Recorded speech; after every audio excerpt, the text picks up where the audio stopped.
¿Qué tal? Buenas noches. Bienvenidos a Espiral.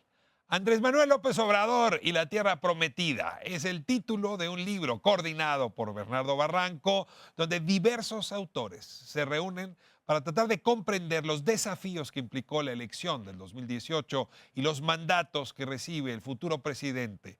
Mandatos que tienen que ver con corrupción, que tienen que ver con economía, que tienen que ver con seguridad. Esta mirada de caleidoscopio nos permite mirar nuestro futuro y más vale que lo comprendamos lo mejor posible. Comenzamos.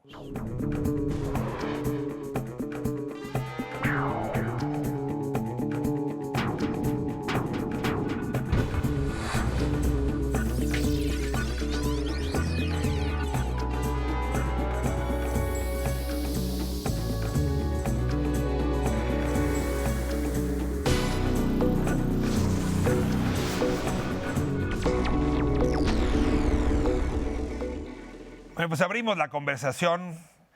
Les agradezco muchísimo que estén aquí varios de los autores de Andrés Manuel López Obrador y la Tierra Prometida, coordinado por nuestro compañero, por mi amigo Bernardo Barranco. Bernardo, muchas gracias por estar con nosotros. Buenas noches. ¿Y cómo te presento? ¿Qué tengo que decir? Escritor, especialista en religiones, inteligencia superdotada. No.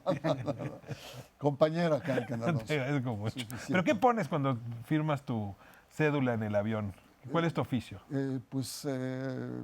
Sociología, sociólogo de religiones, Sociólogo. que es realmente mi formación última, ¿no?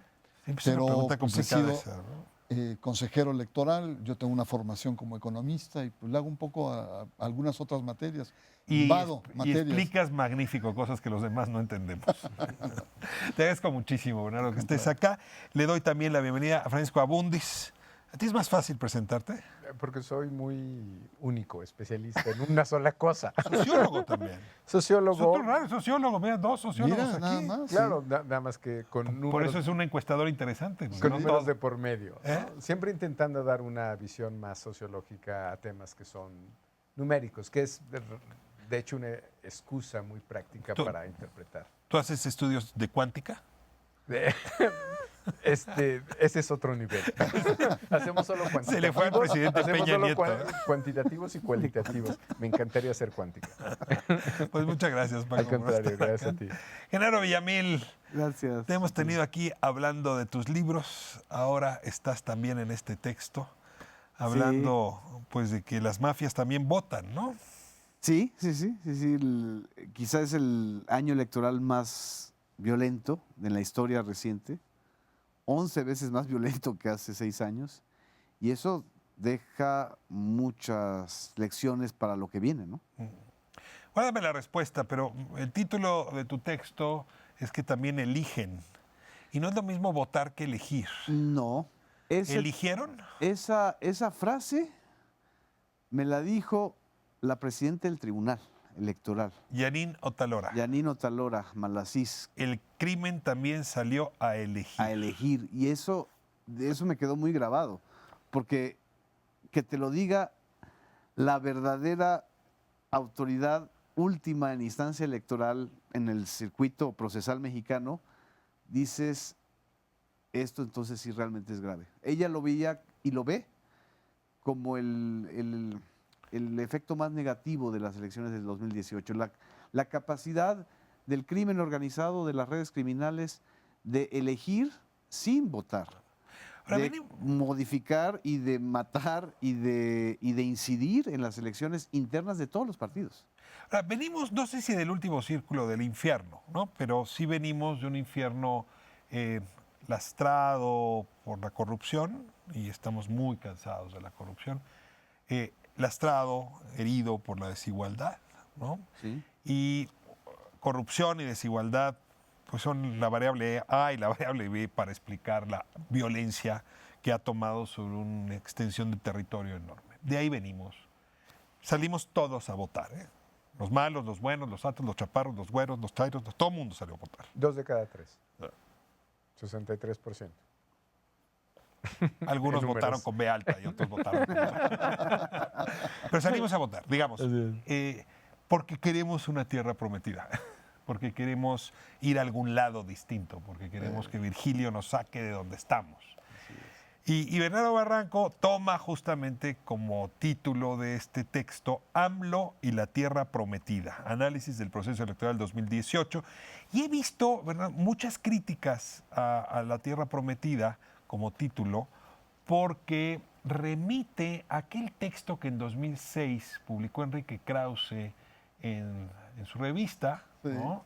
Letras Libres, donde hablaba del Mesías tropical. Pues solamente el Mesías te puede llevar a la Tierra Prometida, ¿no? Sí. Aunque Enrique no entra propiamente a la dimensión profunda de lo que es un Mesías, se queda en una perspectiva más secular y más superficial. Mesías como un líder, ¿no? En tanto que el Mesías Es un Mesías. bíblico Ujú. es el intermediario entre Dios y el pueblo, es el que traduce la voluntad de Dios al pueblo.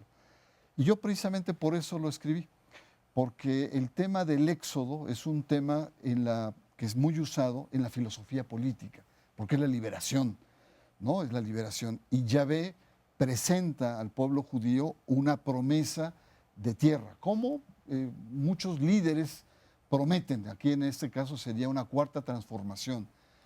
Y hago una especie de metáfora. La metáfora es que no basta que un Mesías, que un Tlatoani o un hombre superdotado por voluntad propia quiera ofrecer una tierra prometida.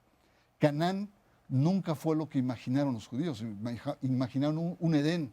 Primero tardaron 40 años de Egipto para llegar. Segundo, era un desierto con agua que había que cultivar. Era un pueblo nómada, por lo tanto tuvo que hacer un cambio civilizatorio para poder entrar ahí. Y tercero, estaba ocupada por otras tribus, por tribus semitas. Entonces hubo que conquistar. Josué, discípulo de Moisés, conquista. Entonces, la tierra prometida no es un arte de magia. Dura mucho tiempo, son generaciones, y es verdadera, y no es la tarea de una persona. Entonces, un poco viendo las grandes transformaciones que el mismo Andrés Manuel ha ofrecido, pues hemos visto que son pactos sociales, que son constituciones que están detrás, que son decenas incluso de años, que son generaciones que apuestan ahí.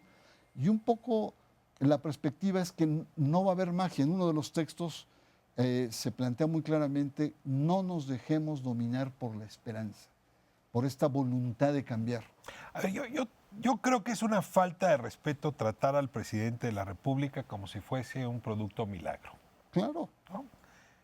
Pero ciertamente él recurre con frecuencia a la metáfora religiosa. totalmente. Y déjame por un segundo, para pedirle su opinión sobre el título, respaldar el argumento de Krause. O sea, la democracia es un producto secular y requiere tomar distancia justamente de, digamos, de demandas a los electores relacionadas con la fe, de la renuncia al pensamiento crítico, ¿no?, del diálogo entre iguales, porque entre el Mesías, entre Moisés y el resto no eran iguales. Entonces, de pronto estas metáforas religiosas, la verdad sí vuelven al observador un producto milagro. Moisés como producto milagro, ¿no? Entonces, en este sentido, pues sí puedo entender que Krause se preocupase entonces, y lo vuelve a hacer en un texto reciente en el New York Times que generó mucho enojo, cuando hay tanta religiosidad política en la biografía de López Obrador. El texto de Bernardo creo que lo explica muy bien, porque no es López Obrador el que genera la religiosidad política. Estamos realmente en un fenómeno en donde la religiosidad está haciendo política en México. Y no tiene que ver con la separación iglesia-estado. No es un asunto de las jerarquías. Es un asunto posmoderno. Es decir, está ocurriendo en todos lados. Yo vi Pero la caravana. ¿No se le requieren granos de lote para producir el pozole? Sí. No, perdón la metáfora, pero de veras él no hace nada para no, que, no. para Él que hace lo muchas considere. cosas, pero a lo que voy, él hace muchas cosas y las alienta y las interpreta. A lo que voy es que no es la voluntad del Mesías lo que genera la perspectiva de esperanza con tintes religiosos.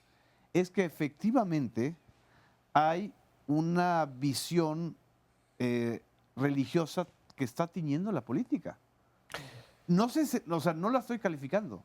A mí me parece, a mí me hubiera gustado enormemente que la política mexicana fuera estrictamente laica.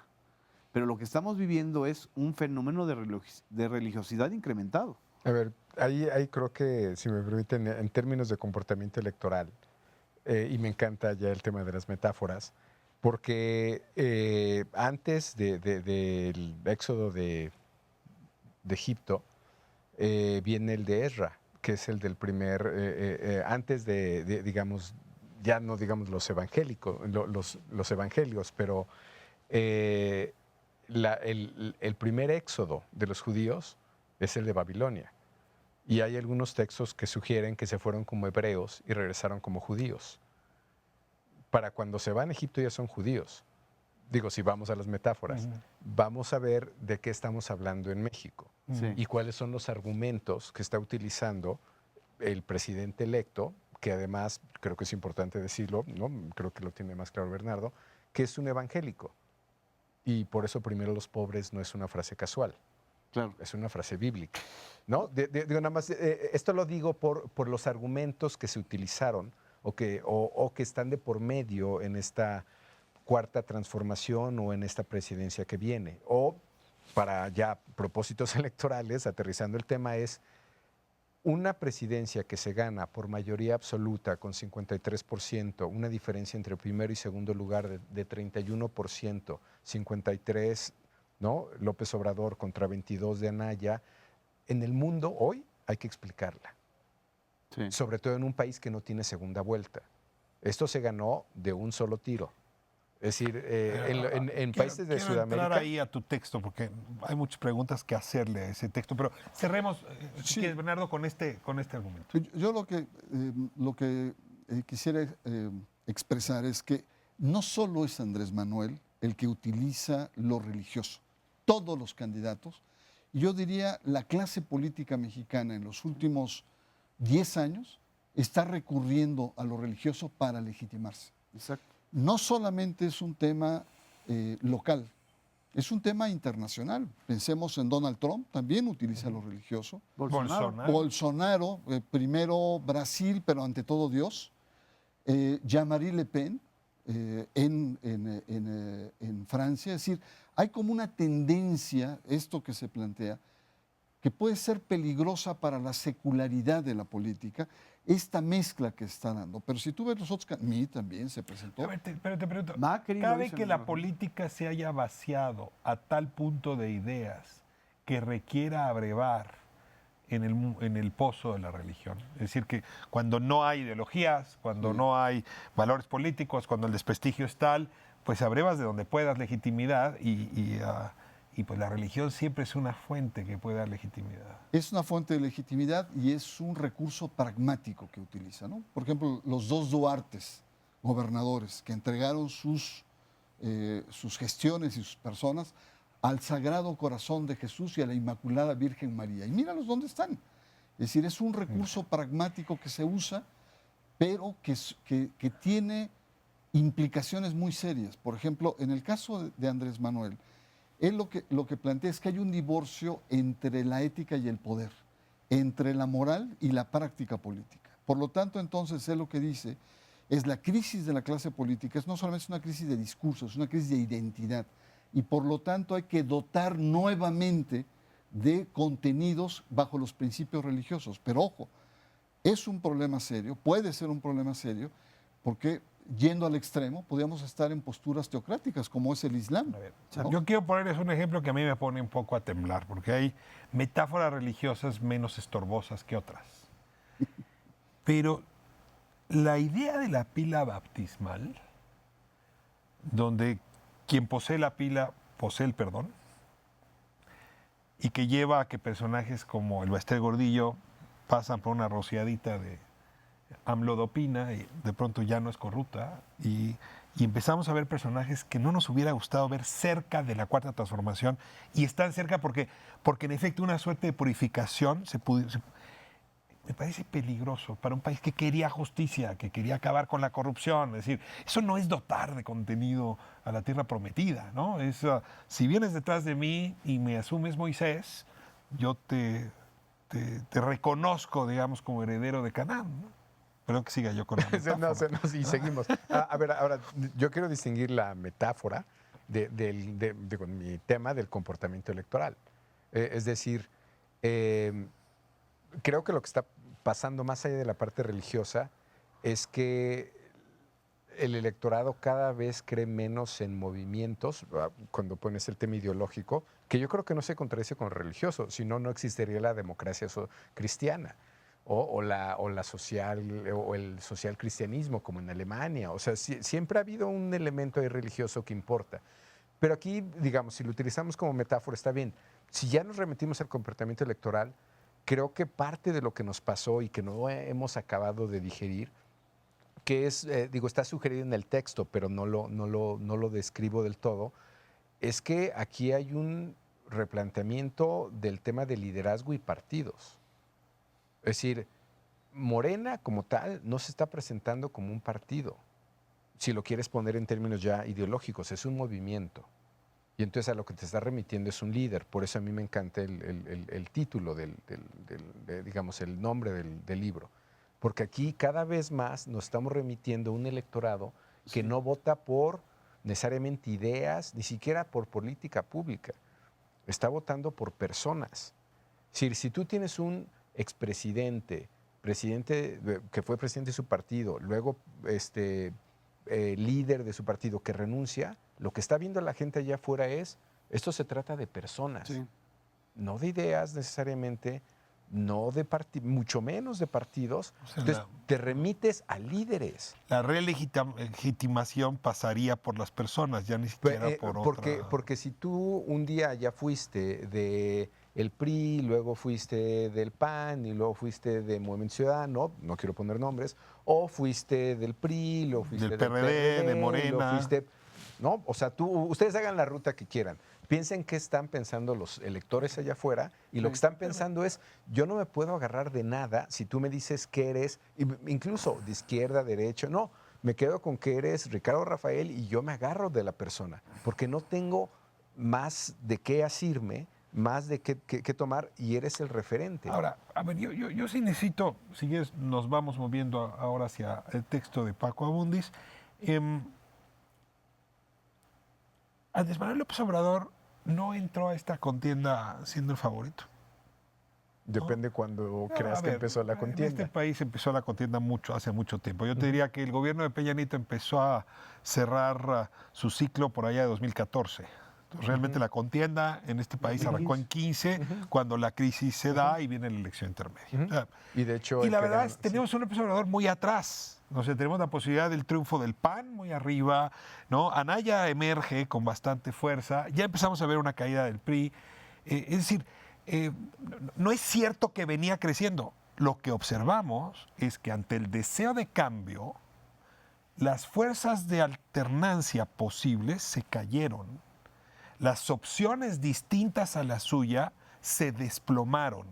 Entonces, aquí sí me gustaría mucho, revisando los datos, que nos ayudes a explicar si fue fascinación con el líder o fue una cosa más racional de las opciones que tengo de cambio, esta es la única creíble. Que eso es muy distinto a la fascinación, ¿eh? O sea, yo puedo estar perdidamente enamorado o decir, esta mujer me conviene porque tiene un papá rico. O el castigo también, que es otra ¿Quién variable. castiga Y el peor? castigo. es Ok, decir, déjame irme a corte y le entramos de lleno a partir de esta lectura de datos duros que nos secularizan el pensamiento.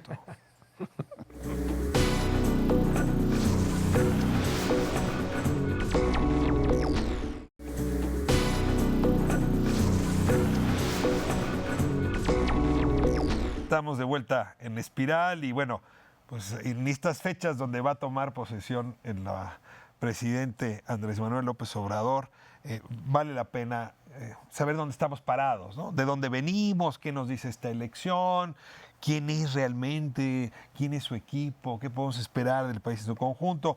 Y en ese sentido es un libro muy oportuno, la verdad, Bernardo, AMLO y la Tierra Prometida. Ya despejamos la primera gran duda, ¿no? Y coincidimos en que la Tierra Prometida es un buen título. Es provocador, por lo menos. Sí, siempre y cuando, yo insisto, nos lleve a pensar en la necesidad de secularizar la política. Pero dicho esto, pasamos a la siguiente. A ver, ayúdame ahora a caracterizar, no a la oferta política, no al líder, no a Morena, sino a la sociedad. ¿Quiénes éramos en la elección del 18?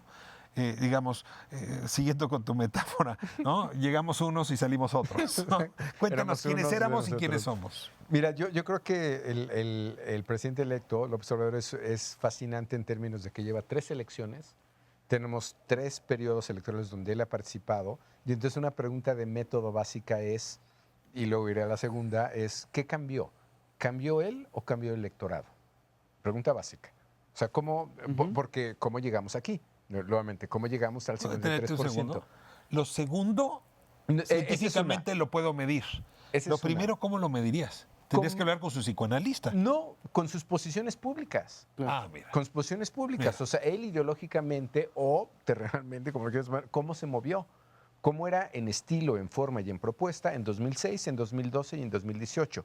Y sí lo puedes cuantificar. ¿Qué tan radical o qué tan distintas eran sus propuestas de 2006 a 2018, que es cuando termina esto, durante 12 años, o nos movimos nosotros, los electores? Pregunta de método. Y la segunda, que sería, un poco ya la sugeriste, ¿cuándo pasó esto? Es decir, ¿cuáles fueron los eventos clave, ¿no? que definieron esta elección? Yo pondría 3 o 4 básicos, ¿no? Pondría enero del 17, el gasolinazo, que es el primer momento en que Morena rebasa al PAN. Tú venías hablando de esto, no estaba tan previsible, depende de cuándo lo veas, porque finalmente el ganador de la elección previa, 15 y 16, fue Acción Nacional.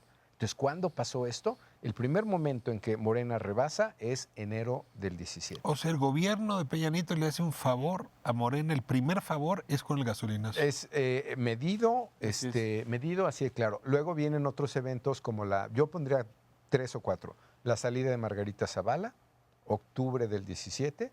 Daña al PAN, hachazo al PAN. Otro golpe durísimo. Digo, si estás pensando en las alternativas que podía haber tenido el elector, cuando dices que esto Y no ahí estaba, vuelve a que esto crecer no López estaba Obrador. definido. La propia nominación de Ricardo Anaya en enero, que es, digo, como otro momento cuando empiezan las campañas, y finalmente todo el tema mediático, digo, que me parece una gran ironía de intercampañas, cuando salen los escándalos de Anaya y la que es bodega de básicamente febrero y Querétaro. marzo. Yo los entraría en esos eventos básicos. A ver. Perdón, pero es que eso sí me interesa. ¿Son esos hechos que lesionan la credibilidad del PAN lo que hacen que López Obrador emerja? Te diría que para, digamos, a algunos que no pensamos que esto fuera una elección que empezó empatada, como dicen algunos otros colegas, y basta ver la serie de cada quien. O sea, para nosotros esta elección empezó con 16 puntos de ventaja de López Obrador y acabó en 31. Claro, pero ¿dónde le empezaste a medir? En enero, cuando empezaron las campañas formalmente, en enero. Pero por eso te digo, o sea, las historias pueden cambiar un poquito. Yo creo que importan mucho los eventos. Cuando dices no estaba claro, depende cuándo sea. Para algunos la pregunta ya por ahí de marzo, abril, no era el quién, sino el cómo.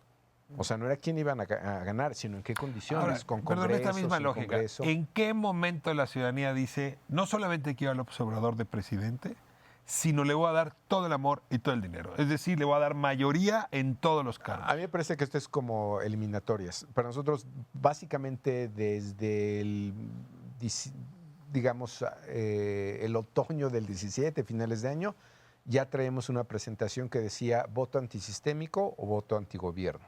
Exacto. Lo cual significaba que el candidato oficial no tenía oportunidad, ¿no? Ya, o sea, ya como una posición de no hay forma de que... O sea, antigobierno es antipri y antisistémico incluye al PAN. O sea, el PAN es parte del sistema.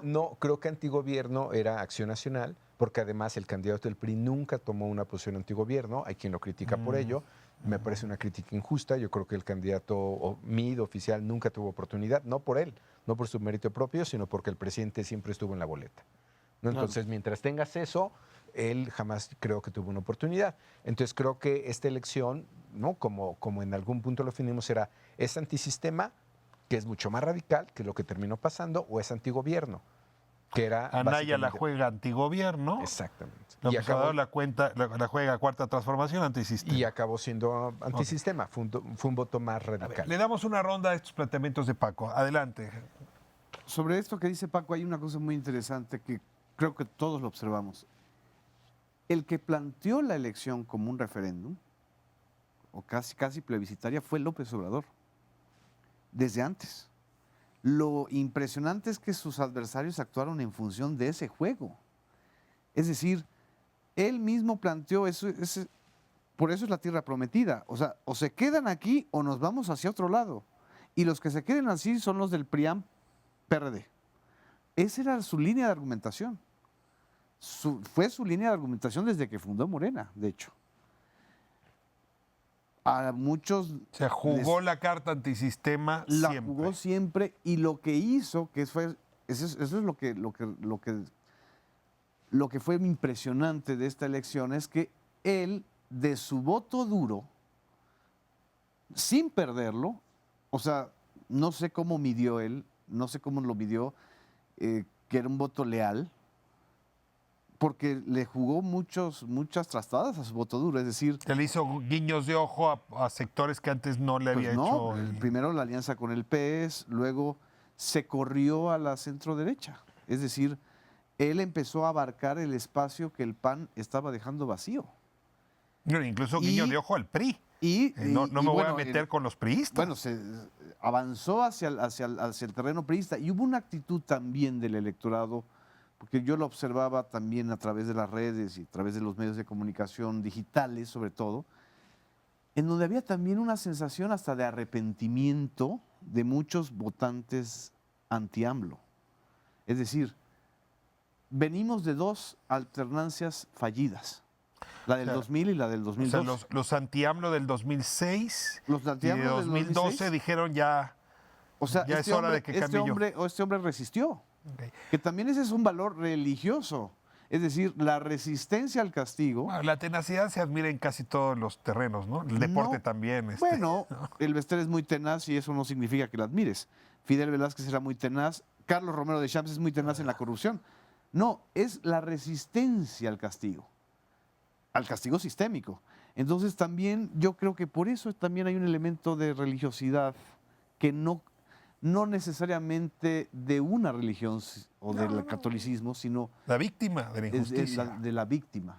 Sí. Y de ahora le vamos a dar todo. Es decir, El conde de Pontecristo se merece todo. cuando yo me acuerdo cuando planteó López Obrador, es 6 de 6, dije, pues es un deseo. No, era una estrategia. Estaba leyendo realmente y le salió bien la jugada. A ver, creo que en estas dos intervenciones, Bernardo, sí queda claro que el electorado cambió. ¿Sí? El voto duro original del López Obrador se mantuvo, pero hay votos que estaban en otros terrenos que se fueron moviendo. Y ahí están parte de las explicaciones.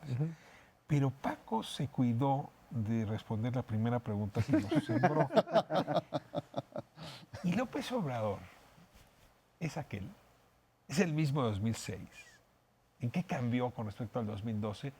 ¿Quién es hoy? ¿Se movió él? No, yo creo que sí. Yo creo que fue una combinación. Él varió su discurso. ¿En qué lo varió? A ver, ayúdame a encontrarlos.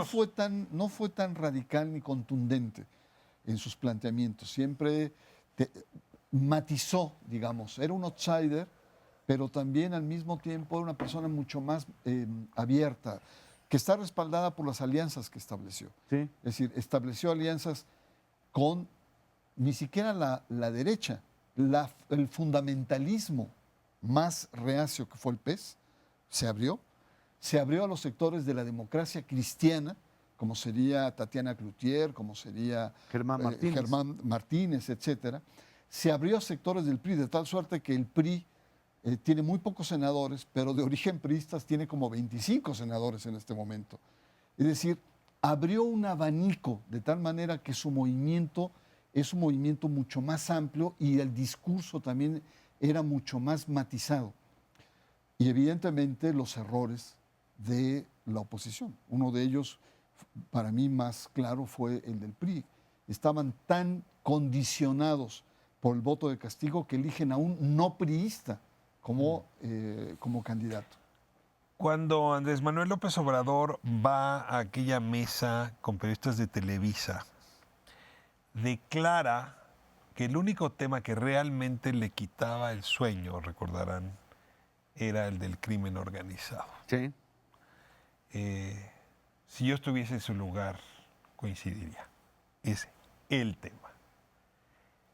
También a ese sector le mandó un mensaje en campaña. Claro. Cuando hizo aquel discurso en Guerrero, todavía entonces bastante abstracto, sobre la amnistía. Ese es el tema de tu capítulo en el libro. Esos actores que también eligen Exacto. y que tendrían tomado una buena parte de este territorio. No sé cuánto, pero más de un tercio seguramente. En Guerrero el 20%. Y el mensaje lo hace en Y Guerrero. en Tamaulipas, En y en Guerrero Michoacán, después de en una, Veracruz. después de una reunión con el obispo. A ver, ayúdanos, cuéntanos el argumento principal de tu texto y bordemos sobre esto ahora. El texto reflexiona sobre ya no la violencia del narco en general, sino la violencia política criminal específica que desde mi punto de vista se fue hacia las instancias más básicas, a las unidades políticas más básicas del país, que son los ayuntamientos. Es decir, la disputa ya no fue por la presidencia de la República, la disputa fue por los ayuntamientos, por las regidurías, por las diputaciones locales, por las diputaciones, algunas diputaciones federales. ¿Puedo hacerte una pregunta nada más para entender con mejor dimensión esto? El crimen organizado en México nunca ha ido por la presidencia de la República. Siempre ha ido por los cargos locales. Bueno, ¿Tú sabes por dicen qué? los abogados del Chapo que sí. Es decir, Hombre, Chapo Production es capaz de decir cualquier cosa. Claro. Con decirte que dicen que se escapó 2 veces de la cárcel. En fin. no, por supuesto, pero lo que me parece la verdadera amenaza para la tierra prometida no es lo que vemos en la estructura cupular del sistema, no es la parte piramidal del sistema, no es si López Obrador va a ser muy autoritario o poco autoritario. No, la amenaza real es la que estamos viendo ahorita en San Juan Ixhuatepec. Es decir, la amenaza real es que se desestructuró en la base el sistema político, que ya no hay manera de institucionalizar o de pacificar porque se desbordó. Y esto se reflejó muy claramente en las elecciones. Es decir, el crimen organizado no votó por un partido o por otro, o contra uno o contra otro. Votó por poner y salvar posiciones específicas. En el partido que fuera. Del partido que fuera, Morena, PRD, PAN, Pero PRI, digo que el etcétera. tema de los partidos ya no es tema. Exacto. Es decir, ni siquiera para el crimen organizado es un tema el de los partidos. Entonces yo creo que y por eso yo le pedí a Bernardo hacer este texto, porque creo que es el verdadero desafío. ¿Sí? La micropolítica en el país va a ser el verdadero desafío. ver. Ahora, déjame decir una cosa aquí sobre el texto que me parece importante subrayar. Lo que dijo al principio. Es la elección más violenta, yo diría, en la historia de las elecciones modernas. de este Por el país. número de candidatos asesinados. Por el candidato. número de atentados, porque va más allá De agresiones, de agresiones. Estamos hablando de de cerca de intimidación. 1000 agresiones. Así es. Y esto es muy importante. Ahora, no son agresiones por aquí, por allá, están focalizadas las agresiones. Están focalizadas en Guerrero, están focalizadas Guanajuato. en Michoacán, están en Guanajuato, están en Puebla, están en Oaxaca. Es decir, no estamos hablando de una generalización. Ahora, el crimen organizado, como los empresarios, es una inversión la que está haciendo. Y el texto que me plantea es, no nos podemos contentar y decir, alcanzó la violencia al proceso electoral. No, ahí hay una inversión. La violencia invirtió en el sistema político mexicano. Entonces hay que ver quiénes quedaron, por qué quedaron, Exacto. cuáles son las condiciones que están ahí. Es algo que no se ha hecho. Ya se olvidó el tema de la violencia electoral. Ahora, cito al presidente, este es el principal problema. No es el aeropuerto, no es el Tren Maya, no son los sueldos de los funcionarios. Es decir, pues a cada mandatario le toca un dilema a resolver, ¿no? Ernesto Zedillo tuvo que resolver una crisis económica de proporciones mayores, ¿no? De la Madrid tuvo que enfrentar una crisis de la deuda bárbara, Echeverría tuvo que responder a algo que él mismo había provocado, ¿no? Después de la masacre del 68. A ver, Andrés Manuel López Obrador puede tener muchas ambiciones para la tierra prometida, pero no va a poder hacerlo si no abre el Mar Muerto, el Claro. Mar Rojo. Si no abre el Mar Rojo, perdón que sea yo con las metáforas, pero No, te enganchaste. No, porque ya con en el- la- porque en el- eras crítico, ya estás enganchado. Porque en el muerto hubiera flotado. no, yo creo que fue un buen lapsus. O sea, este es un mar muerto. Es un mar peligrosísimo. Es buen título para ¿no? otro. Ahora, Ahora, tiene que... Y esto implica tener una estrategia, que es la que anunció que era hace cosa de 3 o 4 semanas, en materia de seguridad, ¿no? Sí. Me voy a corte y lo que quisiera pedirles en el siguiente segmento, que es el último, que me digan, dado lo que ya entendieron de Andrés Manuel López Obrador, dado lo que ya entendieron del movimiento que lo acompaña y de la sociedad que lo acompañamos, ¿qué podemos esperar en los primeros 100 días? ¿Qué alcanzan a profetizar? Seguimos aquí en Espiral, no se vaya, hablando de la tierra prometida. Ojalá y al final de la espiral la encontremos.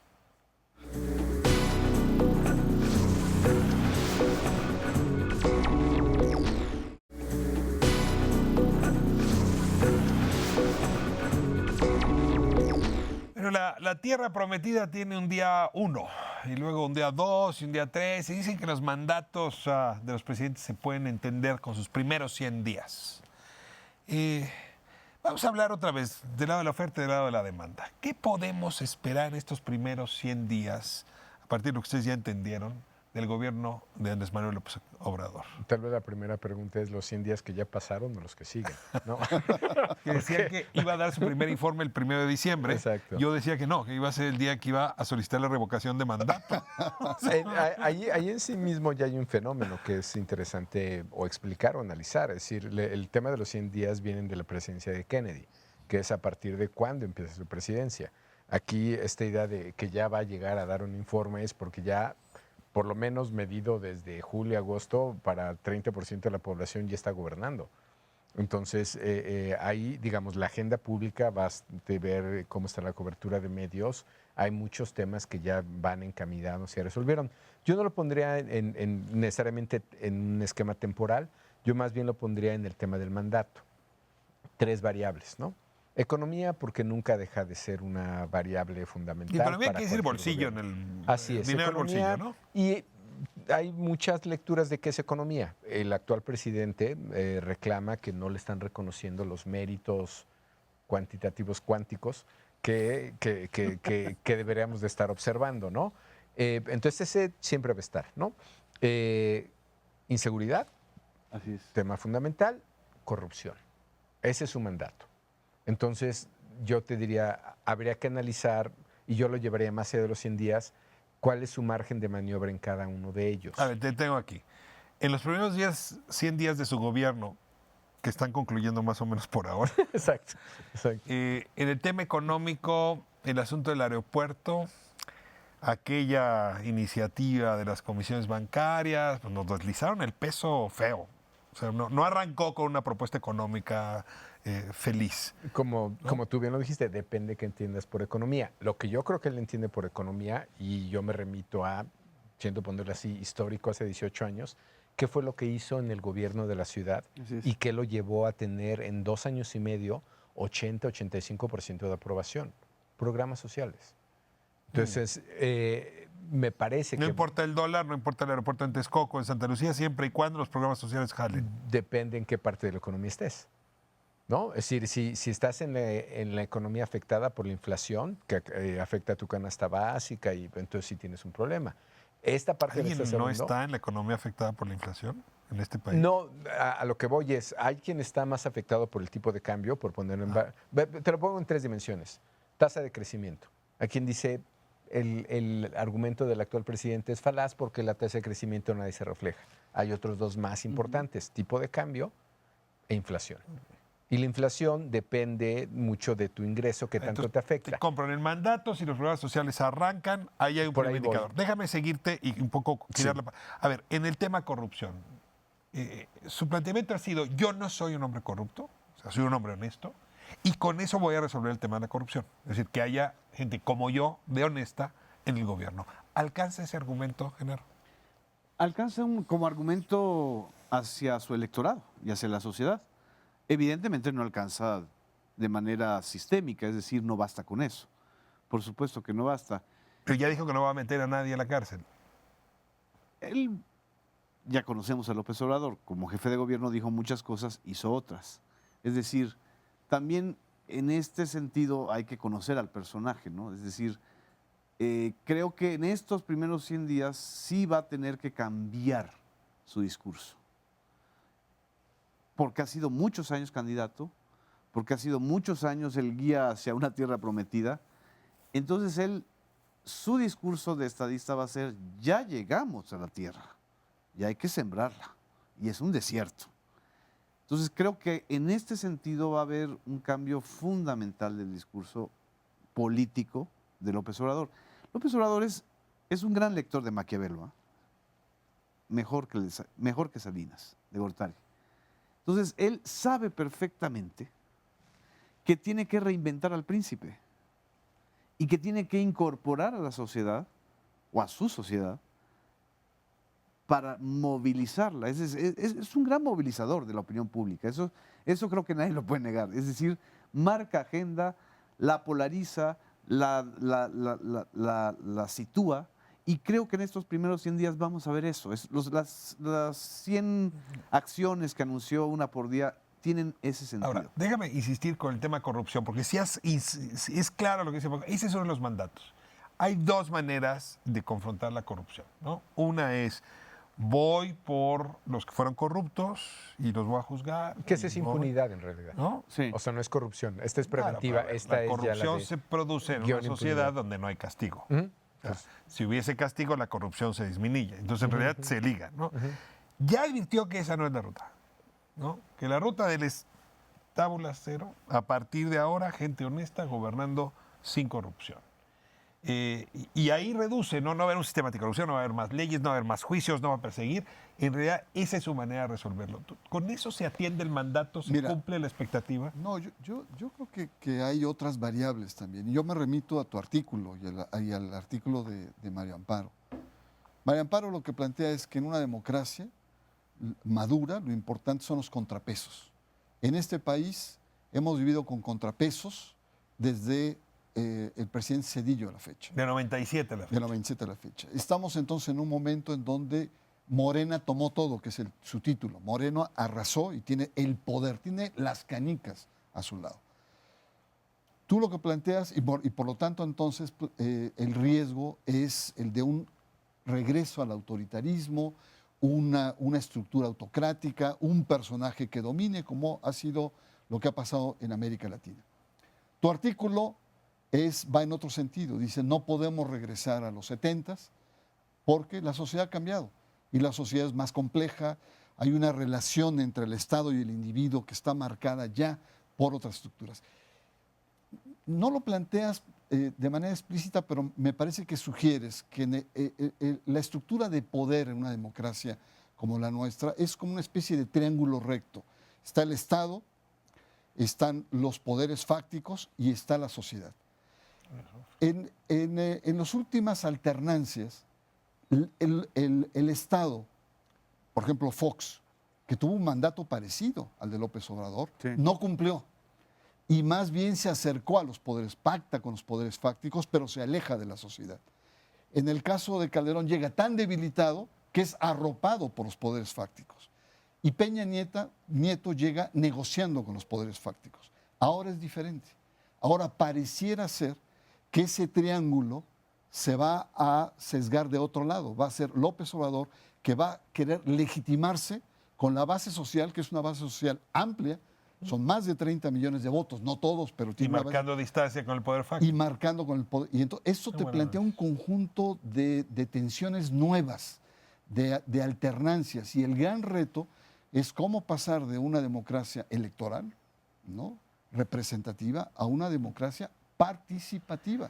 Esto que le ha prometido, que es un poco otra metáfora religiosa, separar al poder económico del poder político, ¿no? Como en el siglo XIX se separó el poder religioso, mira, nada más del poder político, es una de sus ofertas más importantes de campaña. Resolver el tema de la corrupción es otro. Pero, Paco, regreso. La principal demanda no es ni esa ni la otra.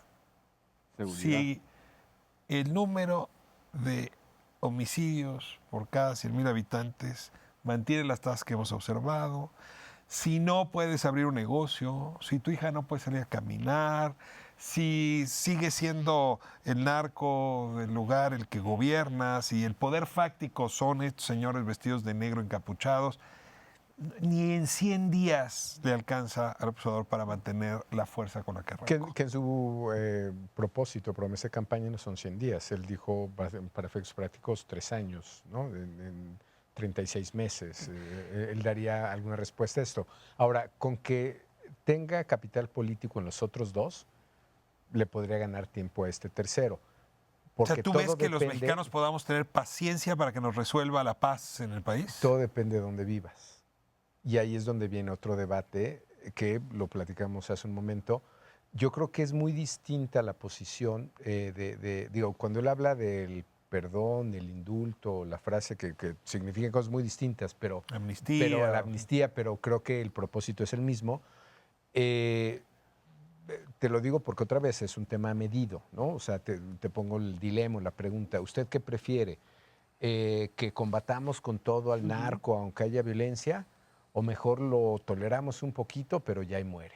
Esa cosa ha ¿Qué te cambiado. responde la gente? Se ha caído 30 puntos el de combatámoslo y el negociemos ha subido 30.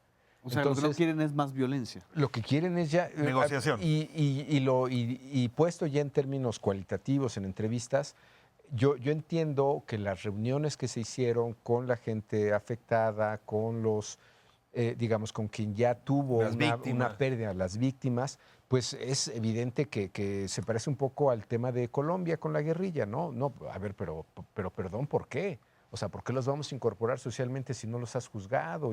Pero esa posición es muy distinta cuando tú no has estado ahí, pero estás en la posibilidad de estar. Es decir, cabe la posibilidad de que tu hijo, tu hija, tu hermano, entonces hay una parte de la sociedad que se quiere rescatar y dice, bueno, mientras eso no haya pasado, sí negociemos, A ver, ¿no? aquí- Y es muy distinto a la otra. se me va el tiempo y necesito mover medio milímetro la discusión. Si el enemigo de todas y todos en este país es esa bestia que está produciendo violencia, ¿no es el momento de convocar a todos los demás para que aportando recursos, inversiones, becas, instituciones, confianza en la ley, expulsemos a la bestia de la violencia? Pelearse con esos actores que te podrían acompañar en esa batalla, aunque sean poderes fácticos, no es una mala táctica si tu principal labor es construir paz.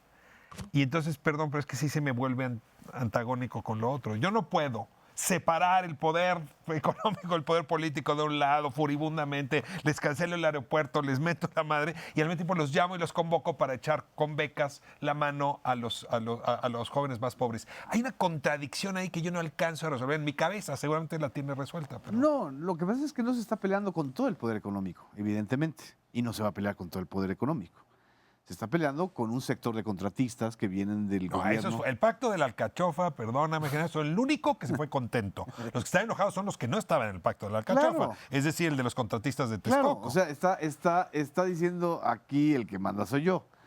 Pero en el tema de cómo movilizar al poder económico y al poder del Estado, la frase que él manejó desde la campaña, que es muy esquemática, pero pegó mucho, que es becarios sí, sicarios no. Es decir, va a movilizar el aparato de los programas sociales para eso, para arrebatarle al crimen la posibilidad de seguir reclutando gente. Es decir, lo que tenemos también es una sociedad precarizada, es decir, que ya no tiene visión de futuro. O sea, nos sorprendemos de la caravana migrante de Honduras, pero en realidad tenemos permanentemente una caravana de mexicanos que se están yendo hacia otro lado porque no saben qué hacer. nomás que no sea en De las tres caravana. prioridades, ¿no chocan entre sí a la hora de intentarlas resolver? Lo que pasa es que no hay una propuesta concreta. Lo que tenemos son pinceladas. El tema de la violencia es fruto de la pobreza, por ejemplo. Sí. Lo ha repetido varias veces. Pero es tan genérica que no nos aterriza absolutamente a nada. Sin embargo, creo que tiene que cuajarse de una u otra manera. O sea, y cuajarse que argumentando no solamente los programas sociales, el tema, por ejemplo, de la legalización de la marihuana, que es otra forma de ir respondiendo. Es decir, Y se creo... replegó con el ejército. O sea, tuvo que aceptar que el ejército siguiera. Claro, ¿no? Aunque están descontentos con el jefe de las Fuerzas Armadas que ha elegido. Pero de todas maneras, yo creo que hay que dar tiempo, yo creo que hay que abrir el debate, es un debate. No sé hasta dónde haya claridad, ¿no? Felipe Calderón dijo, he hecho toda la fuerza contra tal, ¿no? Peña Nieto, vamos a usar la inteligencia. Yo creo que acá es una cosa mucho más compleja, porque ha habido fracasos muy grandes frente al tema de la violencia. Y no creo que haya una sola respuesta. Ahora, cierro con esta idea. En este tema, la fe sale sobrando. O me resuelves la paz Eso sí. necesaria, Eso sí. o me voy a enojar. Y no te puedo tener fe a nadie demasiado tiempo a propósito de la violencia.